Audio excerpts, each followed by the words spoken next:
Quel bonheur de vous retrouver sur les ondes de nos chaînes télé partenaires à Droit Libre Mag, ce magazine des droits humains et de la liberté d'expression qui met en son cœur l'Afrique dans sa réalité diverse et ce, à travers reportages et échanges. C'est bien pour cela que je m'en vais déjà vous parler de cette problématique que nous abordons dans ce numéro. Religion et radicalisme, 3 reportages qui vous seront proposés. Mais je m'en vais déjà vous présenter notre invité en la personne de Béthéo Nébié, qui est linguiste à l'Institut des sciences des sociétés. Bonjour docteur et merci d'avoir accepté cette invitation. Bonjour, c'est un plaisir de servir l'Afrique. 3 reportages, je le disais tout à l'heure. D'abord, le christianisme céleste, né du côté du Bénin, religion révélée, qui connaît plusieurs adeptes hors de ses frontières, mais qui connaît aussi des réalités propres. Vous allez les découvrir dans ce rendez-vous-là. Il y aura aussi cet autre reportage sur le radicalisme de ce mouvement, Boko Haram, du côté du Nigeria. Et on aura la perception d'un islamologue sur cette question. Et on va terminer par une interview, celle de quelqu'un que vous connaissez d'ailleurs, en la personne de Doumbi Fakoli, écrivain malien, panafricaniste convaincu qui défend la réhabilitation de la religion négro-africaine. Nous débutons avec le premier des reportages sur le christianisme céleste et on va vers le Burkina Faso cette fois pour comprendre comment on perçoit cette religion révélée. L'église chrétienne céleste est née le 29 septembre 1947 et son fondateur c'est le prophète pasteur Feu Samuel Bio Joseph Ochafa qui est décédé en 1985. Mais l'église est née donc à Porto-Novo, au Bénin. Et cela suite donc à une révélation de notre Seigneur Jésus à son fondateur.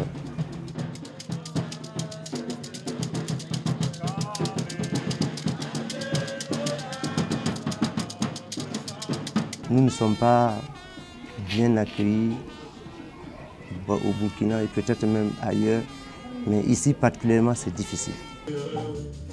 Les premières plaques que nous avons installées au bord de la voie, ça a été dans les années 88 là.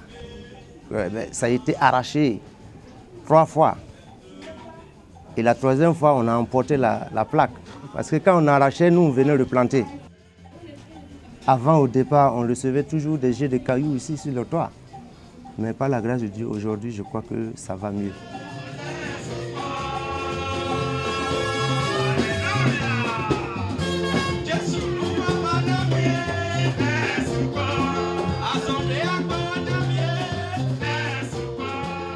La différence la plus frappante avec les autres églises, c'est les pieds nus, n'est-ce pas? Et vous ne trouverez aucune église dans laquelle les gens marchent pieds nus. Mais nous marchons pieds nus lorsque nous sommes en soutane, ou bien lorsque nous foulons la terre sainte, les 4 coins du mur de l'enceinte d'une paroisse. Et nous savons, Dieu seul sait ce que les chaussures peuvent trimballer comme souillées. Bon, ça c'est la première différence. La deuxième différence, c'est que dans notre église, toute personne qui est baptisée doit porter la soutane blanche. La 3e différence peut porter sur les interdits de l'église. Parce que dans toutes les autres congrégations, femmes impures ou non impures, ils viennent à l'église. Ils viennent au culte. Mais chez nous, Dieu a révélé que la femme dans l'impureté ne doit pas mettre pied sur la paroisse. Donc nous nous sentons bien comme les autres chrétiens, mais nous avons des pratiques vraiment différentes, surtout que notre église est née en Afrique. Les Africains ont du mal à accepter tout ce qui vient de l'Afrique. C'est vraiment regrettable, mais c'est comme ça. Ils nous reprochent de faire des cérémonies. Mais Jésus lui a fait des cérémonies, n'est-ce pas? Les pieds, nous marchons les pieds nus aussi, ils ne comprennent pas. Beaucoup de gens ne comprennent pas ça. Nous portons nos soutanes blanches, ils ne comprennent pas. Mais c'est des révélations, c'est des recommandations de Dieu. Alors docteur, on voit cette religion révélée qui s'inspire forcément du christianisme, mais qui met cette petite touche africaine. Vous êtes défenseur du retour vers ce que l'Afrique a comme tradition. Quel est votre regard sur ce type de religion? Je ne sais pas pourquoi vous dites évidemment. Parce que si la religion chrétienne, musulmane ou judaïque n'est pas d'Afrique, il n'y a rien de naturel à s'en inspirer. Je pense qu'on aurait pu avoir la sagesse de partir sur l'Afrique elle-même, parce qu'elle a tout pour effectivement inspirer ce que vous appelez religion. Nous allons revenir dessus dans notre troisième reportage peut-être, mais je pense qu'on n'a pas besoin d'aller ailleurs qu'en Afrique pour trouver ce qu'il faut pour qu'un homme soit en conformité avec la divinité, c'est-à-dire donc ce que les gens appellent traditionnellement la spiritualité. S'ils sont partis là-bas, ils savent pourquoi. Moi, je ne pense pas qu'ils auraient pu aller aussi loin pour trouver ce qu'ils ont sous leurs pieds. D'accord, cette spiritualité africaine, on va en parler pendant une bonne dizaine de minutes et ce sera d'ailleurs une petite rubrique comme ça en fin d'émission. Moi, je vais vous permettre, et à nos téléspectateurs aussi, de voir cet autre élément que nous vous proposons. Et là, on part du côté du Nigeria et on parle de Boko Haram, mouvement qui, dans ses fondements, se revendique de l'islam, mais qui reste très radical. Et on a le regard d'un islamologue sur la question et nous vous le partageons. We are Boko Haram. When they started their plan centuries ago on how to crush Islam. Depuis plusieurs mois, Boko Haram fait tristement parler de lui avec des actes terroristes dans le nord du Nigeria. Leur dernière action en date est le rapt de plus de 200 lycéennes. Maître Ahmed Smorzak est avocat islamologue et auteur de plusieurs ouvrages sur l'islam et le dialogue islamo-chrétien. Pour lui, ce rapt de la secte Boko Haram est contraire aux principes même de l'islam. C'est un acte ignoble, contraire aux valeurs et aux principes de l'islam. L'islam a aboli l'esclavage et eux, ils veulent rétablir l'esclavage. L'islam a commandé, c'est-à-dire aux musulmans, de rechercher le savoir partout où il se trouve, c'est-à-dire pendant toute la vie. Et eux, ils enlèvent des lycéennes, c'est-à-dire ils brûlent le lycée.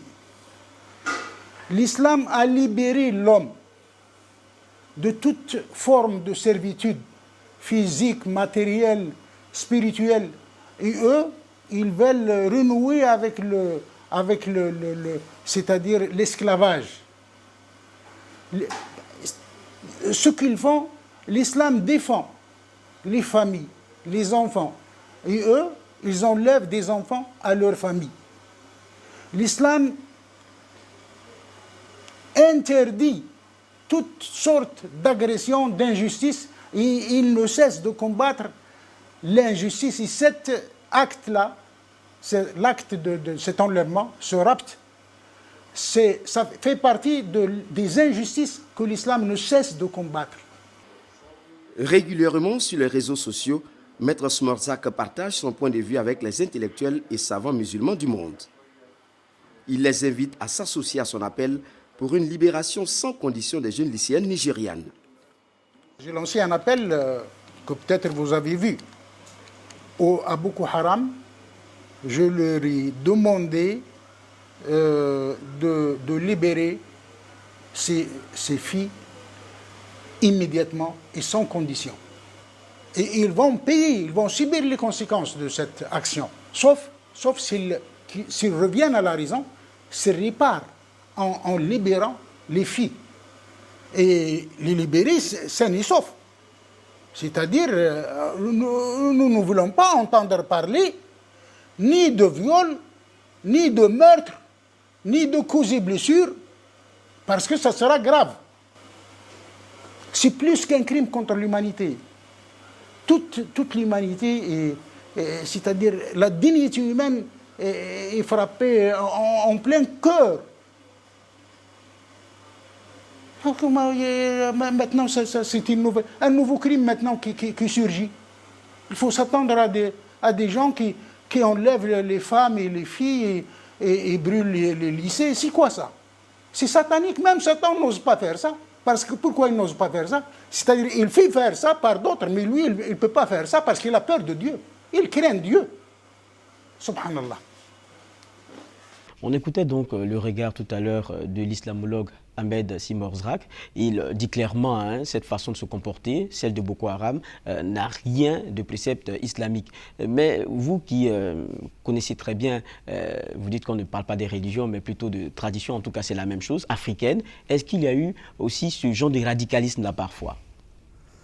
Non, pour une raison radicale, c'est que, comme je l'ai dit, ce n'est pas le nom seulement, comme Doumbia va le confirmer probablement, des traditions qui fait la différence. Mais c'est l'essence même de la religion qui est différente en Afrique que ce que nous avons connu par la suite à travers les religions révélées. Parce que, à partir du moment où quelqu'un dit que Dieu a dit que, vous ne pouvez plus rien changer, ça devient un dogme. C'est ce qui n'a jamais existé en Afrique. La pratique africaine vers la spiritualité est fondée sur la réalité de la vie des peuples. Il ne s'agit pas, il n'y a pas en Afrique une religion différente de la pratique, de la manière de vivre. Donc à partir du moment où nous sommes dans un groupe, nous vivons d'une certaine façon, il est évident que nous ne pouvons pas importer notre façon de vivre ou d'être dans une autre région. Je donne un exemple simple. Chez nous, par exemple, nous avons un marigot que nous célébrons, auquel on s'adresse de temps en temps pour avoir telle ou telle solution à notre problème. Et c'est une pratique normale pour nous, chaque fois que nous avons un problème, de nous adresser à ce marigot. Si je vais dans un village où il n'y a pas de marigot, où eux, ils s'adressent à la montagne, qui est leur référent, l'élément le plus proche avec lequel, ou le plus habituel auquel ils s'adressent pour résoudre leurs problèmes, je ne peux pas leur dire non, ne vous adressez pas à la montagne, adressez-vous au marigot. Non. La pratique africaine de la spiritualité est faite que tout le monde est libre d'aller à la divinité par le chemin qui mène le peuple vers la divinité en question. Tu ne peux pas imposer donc, à partir de ce moment-là, ta pratique à quelqu'un d'autre, puisque vous n'avez pas les mêmes réalités, vous n'avez pas le même peuple, etc. Justement, le problème du radicalisme sur des religions révélées est parti du moment où on a dit que c'est Dieu qui a dit et on a écrit. À partir de ce moment-là, on peut dire non, ce que tu dis là, c'est pas ça, ce que tu dis là par rapport à ça, etc., etc. En Afrique, il n'y a jamais eu cela. Des propos dans lesquels on retrouve aussi quelqu'un d'autre, Doumbia Fakoly, qui disait que Dieu il est si élevé et qu'en Afrique, on parle plutôt des ancêtres qui sont plus proches. Et cet homme, on le disait tout à l'heure, panafricaniste convaincu, lui milite pour la réhabilitation de la religion négro-africaine. Il a écrit une trentaine de livres justement sur ces questions et d'autres questions connexes. Nous allons l'écouter à travers cette interview réalisée par la web télé Droit Libre TV. D'abord, la religion n'existe pas. C'est un mot récent inventé par les Romains. Il est d'origine latine. C'est quand Rome a commencé à dominer le monde. Donc c'est un mot inventé, mais quand il a inventé, toutes les réalités qu'elle prétend couvrir existaient déjà. Donc il n'a apporté aucun enseignement, disons, différent de l'enseignement qui existait avant. Et que par conséquent, il faut l'effacer au détriment, au profit plutôt de la tradition. C'est seule la tradition qui existe. Et que si on pose en Africain la question de savoir si la religion existe en Afrique, elle va elle-même se poser des questions, elle va les répondre. Parfois, elle va dire non. Mais si on lui demande si la tradition existe en Afrique, il n'aura aucune hésitation, il dira oui. Donc c'est qui prouve que, effectivement, le mot religion est utilisé pour s'aimer la zizanie, entre guillemets, pour tromper les gens, parce qu'on oppose religion et tradition. Or, les deux termes couvrent exactement la même réalité. Et donc, j'ai dit non, traditions, elles sont antérieures à toutes les autres traditions. Elles existent plus de 1000 ans avant la Bible, avant l'Ancien Testament, plus de 2000 ans avant le Nouveau Testament et plus de 3000 ans avant l'apparition du Coran. Et que tout est embrassé dedans. Et dans ce livre-là, il ne fait référence à la vie d'aucun individu. Aucune personne ne voit sa biographie écrite dans ce livre-là. Ça ne concerne que les divinités et les ancêtres, contrairement aux autres livres qui sont des livres de narration qui concernent l'histoire des êtres humains. Donc ça n'a rien à voir. Et ce livre-là, chez nous, existe bien. On les appelle les médounétaires, toutes ces paroles sacrées qu'eux-mêmes ont reprises et qui sont sur les sarcophages, sur les pyramides et qui sont aussi dans des textes écrits.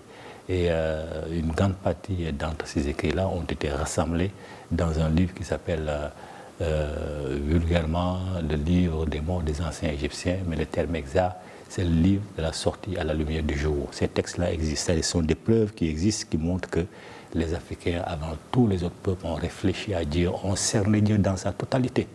C'est pourquoi la religion traditionnelle africaine a toujours été imitée, mais n'a jamais été égalée. Religion, culture, tradition, mœurs et coutumes, c'est exactement la même chose. Ces mots revêtent les mêmes réalités, il n'y a aucune différence. Toute la jeunesse africaine, je suggère vraiment avec force qu'elle se mette à la lecture de Cheikh Anta Diop, qu'elle organise des débats autour d'elle pour informer ceux qui n'ont pas accès aux livres dont elle a pris connaissance, aux cassettes documentaires dont elle a pris connaissance. Je lui suggère de faire ce travail-là, parce que c'est ce travail qui va lui permettre de ne plus avoir honte de ses ancêtres, au contraire d'en être fier, de savoir quel rôle de grands bâtisseurs ces ancêtres ont tenu dans l'histoire de l'humanité, quel rôle ils ont joué dans l'émergence de l'humanité, dans tous les domaines, la science, la médecine, les techniques, l'architecture, etc. Donc c'est ce conseil que je donne vraiment à la jeunesse africaine. Alors docteur, on va dire des convictions que vous partagez, hein, celles de Doumbé Fakoli, qui sont voilà, celles qu'on vient de voir tout à l'heure. Mais qu'est-ce qui pousse des chercheurs comme vous à voilà, mener des travaux pour parvenir à ce que le commun des Africains rentre dans la dynamique que vous encensez? Bon, j'ai personnellement toujours été un peu dérouté.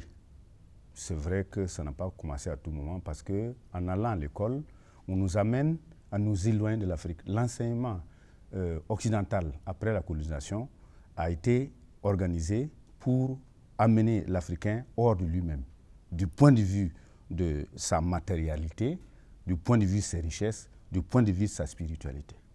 À partir de ce moment-là, lorsqu'on se rend compte, il devient évident pour quelqu'un qui a un petit peu d'amour pour l'Afrique, de se dire, mais l'Afrique dans tout ça, c'est quoi? Qu'est-ce que nous avons fait? Qu'est-ce que nous avons apporté? Et des travaux comme celui de Cheikh Anta Diop nous ramènent effectivement à des réalités, j'allais dire, extraordinaires, auxquelles on ne s'attendait pas. À savoir que l'essentiel de ce que le monde aujourd'hui a vient d'Afrique. Oui, mais lorsque vous dites tout cela, est-ce que vous n'avez pas l'impression de ramer à compte courant alors qu'on sait que notre société, elle évolue dans la réalité que l'on sait avec ces innovations technologiques, avec ce brassage culturel? Vous n'avez pas l'impression, à un moment donné, de vraiment revenir en arrière? Non. Et même on ne peut dépasser. pas savoir où on va lorsque vous ne savez pas d'où vous venez. Si nous sommes dans un monde aujourd'hui qui a des technologies, comme vous le dites, ces technologies ont une histoire. Et si nous nous intéressons justement à l'essence de notre culture, de notre histoire, on se rend compte que ces technologies aussi viennent d'Afrique. N'oubliez pas que toute la civilisation occidentale est fondée sur l'Égypte pharaonique, qui est un peuple africain de Noirs. C'est pour cela d'ailleurs que les gens ont toujours essayé, en Occident, de masquer cette réalité, à savoir que l'Égypte pharaonique est une Égypte africaine noire. Si effectivement on se refond dedans, en ce moment-là, nous pouvons savoir, parce que justement nous savons d'où nous venons, quelle est notre direction, dans quelle direction on va, et pourquoi est-ce que tel ou tel élément-là est important pour nous ou pas. Mais si on abandonne tout cela, évidemment, c'est en ce moment-là qu'on navigue à vue. Vous dites de ramer à courant. Non, moi je ne rame pas à contre-courant. J'évite qu'on navigue à vue. Et ça, ce serait plus dangereux encore. On revient dans la question abordée tout à l'heure, religion négro-africaine dont parlait Doumbé Fakoli. Il y a un de ses propos comme ça, il parle de complémentarité des sexes et non d'égalité. C'est des valeurs comme ça que, on va dire, vous défendez, alors qu'on sait que le monde dans lequel nous sommes aujourd'hui, lorsqu'on parle par exemple de droits humains, on parle plutôt d'égalité. Bon. Ça coince par moment. Ben oui, non, mais ça ne coince pas. C'est les autres qui ont tort. Parce que justement, quand on se replonge dans la manière dont les religions révélées ont considéré l'homme, on se rend compte que dès l'origine, il y a eu une inégalité. À savoir qu'on dit que c'est Adam qui a été créé d'abord, et puis après, à un certain moment, il a demandé à avoir un compagnon ou une compagne, et Dieu lui aurait enlevé une côte pour lui faire une femme qui aurait été donc Ève. Mais cette explication n'a pas de sens. Ça n'a pas de sens parce qu'on voit dans la vie que ce n'est pas comme ça se passe. Il aurait été beaucoup plus cohérent d'ailleurs de dire que Dieu a créé d'abord la femme et que de la femme est né l'homme, puisque c'est la femme qui met au monde l'homme. Or, en voulant nous focaliser sur une société féodale, j'allais dire, qui a toujours éliminé la femme, qui n'a jamais considéré la femme comme quelqu'un d'important, on ne pouvait pas accepter que l'humanité soit partie d'une femme. Mais n'oubliez pas qu'un grand savant américain a écrit un livre qui s'appelle « Nous sommes tous nous sommes tous nés d'une Ève noire ». Vous savez que dans la nature même, là, il y a des animaux, des êtres qui fécondent, qui mettent au monde, effectivement, sans avoir eu de relation avec le sexe opposé, avec le sexe masculin. Il y a des animaux comme ça. Et j'ai même lu à un certain moment un document qui montre qu'une Anglaise a été mise au monde sans qu'on sache effectivement qui a été, sans que sa maman ait eu de rapport. Et les gens vont dire non, il y a eu un spermatozoïde quelque part qu'elle a rencontré. Bon, on peut raconter tout ce qu'on veut.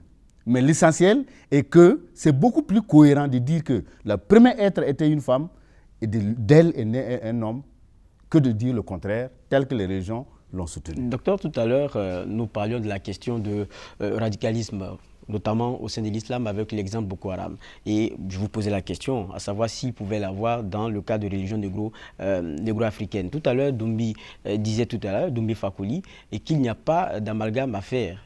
Culture, tradition, religion, c'est la même chose. Mais ce qu'on sait de nos cultures africaines, c'est que par moments, on enterrait des rois avec les esclaves. C'est des choses que vous voulez voir aujourd'hui encore? Mais le problème, c'est que quand vous ne placez pas un problème dans son contexte, vous ne pouvez pas le comprendre. Ce que vous êtes en train de dire là, vous n'êtes pas remonté à l'origine pour savoir d'abord la réalité, ce que les gens ont dit, et ensuite les raisons profondes pour lesquelles, éventuellement, si ça a été le cas, pourquoi ça a été fait. Le gros problème aujourd'hui qu'on peut reprocher aux intellectuels africains, c'est de ne pas aimer suffisamment l'Afrique, à telle manière que s'il y a un petit problème qui semble négatif, immédiatement on dit l'Afrique est négative. Or, il aurait été beaucoup plus important pour moi que d'abord, quand on attaque l'Afrique, que ça nous fasse d'abord mal. Qu'on se dit, moi je n'accepte pas qu'on insulte ma mère. Il y a un chansonnier chez nous qui dit que si ma mère est une lépreuse, c'est quand même ma mère. Mais là, il ne s'agit pas de vérité. Comment? On parle tout à l'heure, l'exemple que je pense, ce n'est pas des vérités. Mais ce n'est pas toujours évident. Ce sont des choses, effectivement, souvent qu'on a fabriquées. L'histoire de l'Afrique doit être réécrite. C'est ce que l'UNESCO a essayé dans les années 70, parce qu'on s'est rendu compte que les africanistes, les occidentaux, en écrivant l'histoire de l'Afrique, ne voulaient pas l'écrire pour permettre à les Africains d'être fiers et forts, mais au contraire de nous détruire. Et en nous fondant sur cette histoire-là, il est évident qu'il y a plein de choses que nous ne pouvons pas comprendre. C'est la raison pour laquelle aujourd'hui, que des gens comme Doumbi Fakoly, comme Cheikh Anta Diop, comme Kizerbo disent de partir de l'Afrique, ce n'est pas pour rien. Parce que la manière de voir le monde n'a pas été la même chose entre nous et les autres. Et les autres sont venus dire, pour nous là c'est bon, pour vous c'est mauvais. Et on s'engage dedans. C'est ce problème-là que moi je relève. Évidemment, un engagement qu'on comprend. Merci bien, docteur, d'être passé sur ce plateau et ce fut un plaisir pour nous. Rappelez que tous les reportages qui ont été vus, dans certains cas, ont été ceux des résumés et donc vous pouvez en avoir l'entièreté d'ailleurs sur notre site www.droitlibre.tv et le mode opératoire, c'est d'ailleurs celui-là. Droit Libre TV. Regardez les meilleures vidéos gratuitement sur le net en un seul clic. Droit Libre TV, la web télé 100% droits humains, droit au but et libre de ton. Suivez-nous sur www.droitlibre.tv.